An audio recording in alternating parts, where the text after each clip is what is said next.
Let me get my leg up. Get him out of here, man!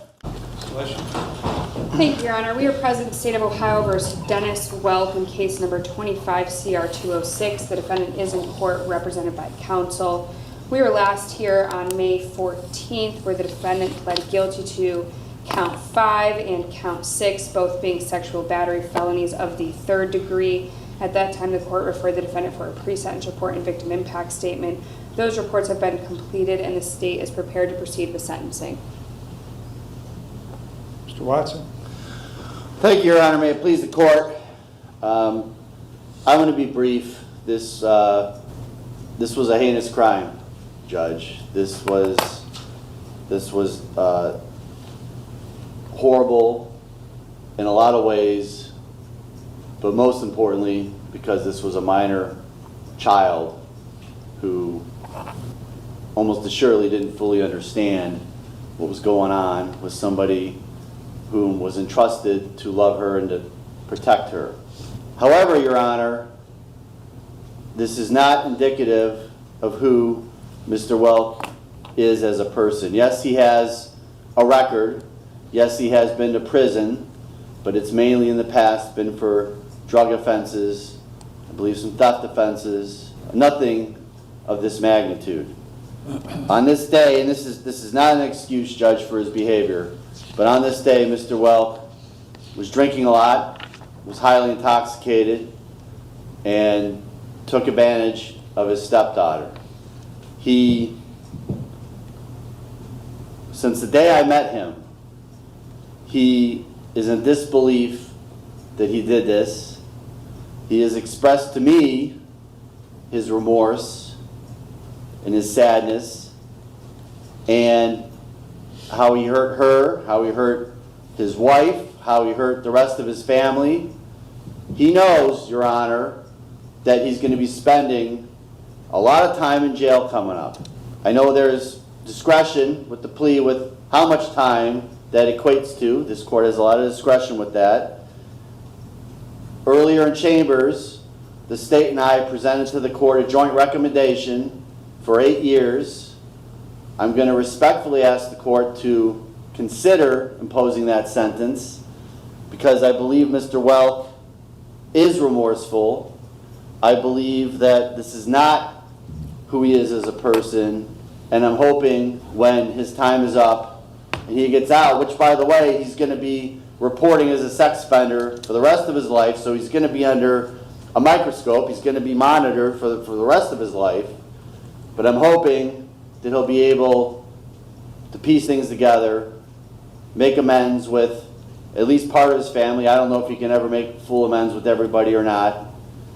And you're going to hear from him in just a minute, Your Honor. But again, I don't think this is who he is as a person, and I'm going to respectfully ask the court to consider adopting the joint recommendation. Thank you, Your Honor. All right, before I hear from Mr. Welk, I'm going to read the explanation of duties to register as a sex offender and ask for him to sign it, acknowledging that he was informed of these terms.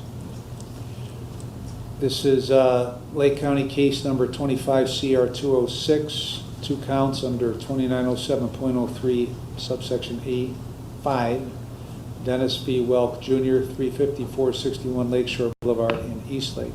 You've been convicted of or pleaded guilty to a sexually oriented offense and or child victim offense as defined in 2950.01, and you are a Tier 3 sex offender / child victim offender registrant. You are required to register in person with the sheriff of the county in which you establish a residency within 3 days of coming into that county, or if temporarily domiciled for more than 3 days. You are also required to register in person with the sheriff of the county in which you establish a place of education immediately upon coming into that county.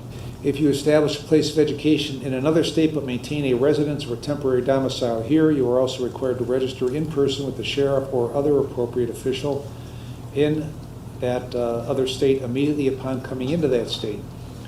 You are also required to register in person with the sheriff of the county in which you establish a place of employment if you have been employed for more than 3 days or for an aggregate of 14 days in a calendar year. If you establish a place of employment in another state but maintain a residence or temporary domicile here, you are also required to register in person with that sheriff or other appropriate official in that other state if you have been employed for more than 3 days or for an aggregate of 14 days in a calendar year. Employment includes volunteer services. You are required to provide to the sheriff temporary lodging information, including address and length of stay, if your absence will be for 7 days or more. After the date of initial registration, you are required to periodically verify your residence address, place of employment, and/or place of education in person at the county sheriff's office no earlier than 10 days prior to your verification date. If you change residence, address, place of employment, and/or place of education, you shall provide written notice of that change to the sheriff with whom you have most recently registered and to the sheriff in the county in which you intend to reside, or establish a place of employment and/or place of education at least 20 days prior to any change and no later than 3 days after change of employment. If the residence address change is not to a fixed address, you shall include a detailed description of the place or places you intend to stay, and no later than the end of the first business day immediately following the day you obtain a fixed address, you must register with the sheriff that fixed address. You are further advised, in accordance with federal law, you must report any international travel to your registering authority no less than 21 days prior to travel. Failure to do so may subject you to a criminal prosecution. You shall provide written notice within 3 days of any change in vehicle information, email addresses, internet identifiers, or telephone numbers registered to or used by you to the sheriff with whom you have most recently registered. You are required to comply with all the above described requirements for your lifetime with in-person verification every 90 days. Since your expected residence address as stated above is located in Lake County, you shall register in person no later than 3 days after release with the county sheriff's office at 104 East Erie Street, Painesville. Failure to register, failure to verify residence at the specified times, or failure to provide notice of change in residence address or other required information as described above will result in a criminal prosecution. Mr. Watson, if you would present this to Mr. Welk for his acknowledgement and signature. That's right to you. It's about registering as a sex offender, so you have to sign right there.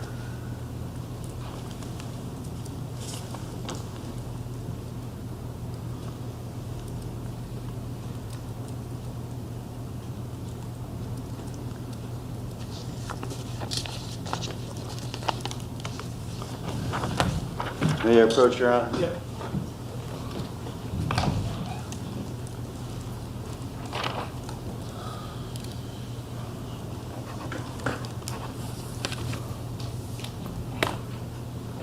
All right, Mr. Welk, what do you want to tell me before I impose sentence?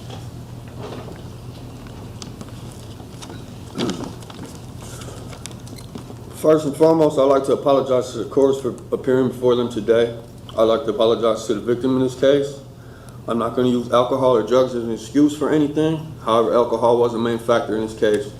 But I take full responsibility for my actions because I chose to make the irresponsible decision consuming too much alcohol than I could handle, causing poor, regretful choices leading to my incarceration.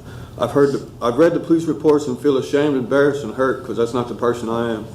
And I wouldn't be standing here today if I would have just been more responsible. I have 4 younger children that I've let down because of being locked away from them, missing out on watching them grow, having to deal with that as a heartache alone. The only thing I can do now is work on myself while incarcerated, take advantage of all programs they offer, and become a better man and a better father, and not give up doing so. I have to make this my last time in jail, and I plan to. I'm sincerely remorseful to my victim in this case, letting her down when I was supposed to be a father figure in her life. I beat myself up over this every day, over this, wishing I could take it all back. I just hope she can grow up in life and leave this in the past, and that it doesn't affect her future. Again, I'm sorry to everyone I caused pain to in this case.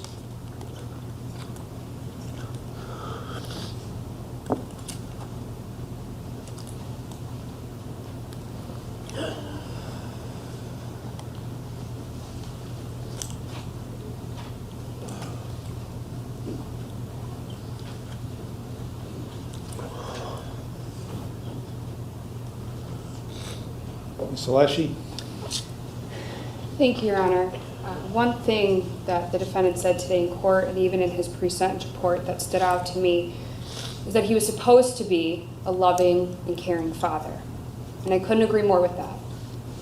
He should have been someone that the victim could trust and rely on for protection and guidance. And instead, he used his role as a parental figure to manipulate her, exploit her, and violate her. When this happened, the victim was just 13 years old, 13 years and 8 months to be exact. And as much as the defendant wants to talk about the other children in his life, when the defendant committed this offense, it was done in his home, in her home, with his other children present. Not only that, his 4-year-old Sarah and the 7-year-old Ben actually observed the defendant engaging in the kissing and the touching of the victim's erogenous zones. Later, when the defendant went into the victim's bedroom to engage in the sexual conduct, a 1-year-old was sleeping in the pack and play next to her, and there was a 3-year-old in the room who was awake on her phone, according to the victim. And while there is a jointly recommended sentence here, the state believes it's essential to highlight not only what the defendant did pre-indictment, but also what he did after his arrest in this case. While incarcerated, he continued to communicate with the victim while in the Lake County Jail. He attempted to guilt and manipulate her by blaming her for her own suicide attempt at the East Lake Jail. He pressured her to express her feelings to law enforcement about him, or her desire for him to only receive a short sentence. He spoke of wanting to attend counseling together. He emphasized they were a team and told her he loved her, despite being her abuser, despite doing what he did here. And during several of these recorded calls, you can hear the victim crying, further illustrating just the ongoing emotional harm caused by the defendant and his conduct. This behavior demonstrates his continued disregard for the well-being of the victim, his family, and his ongoing efforts to control her and manipulate her. The defendant today in court said he's remorseful, but in the pre-sentence report, he didn't believe he did anything wrong, and he wants to take this to trial. So I'm not sure what this court can believe. He has a lengthy criminal history, including 4 prior prison numbers and 5 felony cases. And all of this, I think, supports the need for a significant term of incarceration, and respectfully ask this court to impose a jointly agreed sentence of 8 years. Thank you. Thank you. Why did you call her after you were in jail? Because I was told by the detective I was allowed to. Okay. I didn't call her, I called my wife and she answered the phone. All right. And what contact did you have with her about retracting her statement or modifying her statement? It wasn't retracting, we talked about counseling, going to counseling and stuff, because that was something that they was talking about making them do. And something she said she didn't want to do. Well, trying to, whether directly contacting her or contacting her through your wife, was wholly inappropriate. And it was further evidence of you trying to take advantage of her at that young age, like you did when this happened. Now she had asked the detective if she could have contact with me when this case was all started. Then when I went to my preliminary hearing on February 11th, I asked the detective and he told me the same thing. All right. Well, you're experienced enough in the system to have the wisdom that you shouldn't have been contacting her. Okay. In talking to her, having about anything having to do with it. So you've in your statement you say you apologize to her, but then in the pre-sentence report you talk about how you don't believe you did everything you're accused of doing and wanted to take this to trial. What's that all about? I don't remember exactly what I said, Your Honor, but what I was saying was I don't have recollection of what happened the night of. So I wasn't admitting to, I don't know what happened. So did you or didn't you do this stuff? Yes. And I got to tell you, it doesn't get much worse than this kind of stuff. I understand. And I would note in the record that in 2009 or 2010, you were sentenced to prison on a burglary, released on judicial release, and then returned to prison after a violation of the judicial release. And you were released January 7th of 13. You went back to prison on another case on May 1st of 13 and got out in August.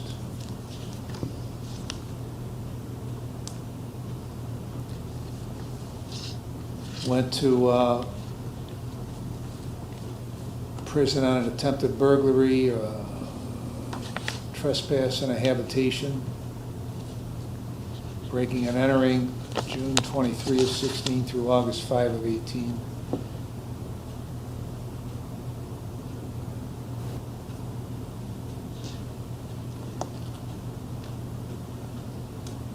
A whole bunch of theft offenses between that last prison sentence and where you are today. So you've had a lifetime of criminal activity, but none worse than what has occurred here. I've reviewed the pre-sentence report and a victim impact statement. I've considered what you have said, what counsel has said, and I've also considered that they've made a joint recommendation of 96 months in prison. And so on count, and I've considered all the provisions in 29, 29, 11, 29, 29, 12, 13, and 14. In consideration of all that, on count 5, I'm going to sentence you to a term of 60 months.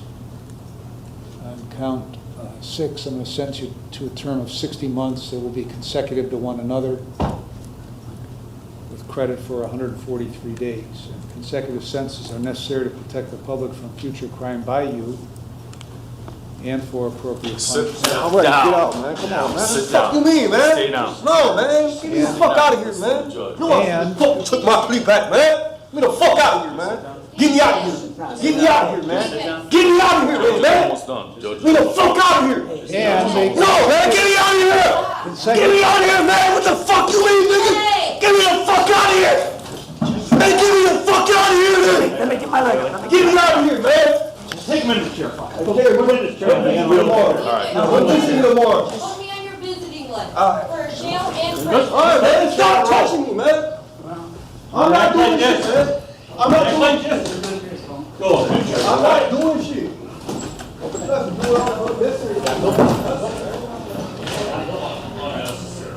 All right, consecutive sentences are necessary to protect the public from future crime by the defendant and for appropriate punishment.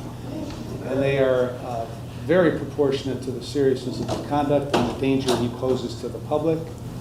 And his history of criminal conduct demonstrates that consecutive sentences are necessary to protect the public from future crime by the defendant. Costs are assessed, the remaining charges are dismissed. Anything else, Ms. Alessi? No, Your Honor, thank you. Mr. Watson? Nothing further, Your Honor. All right, we're adjourned. All right.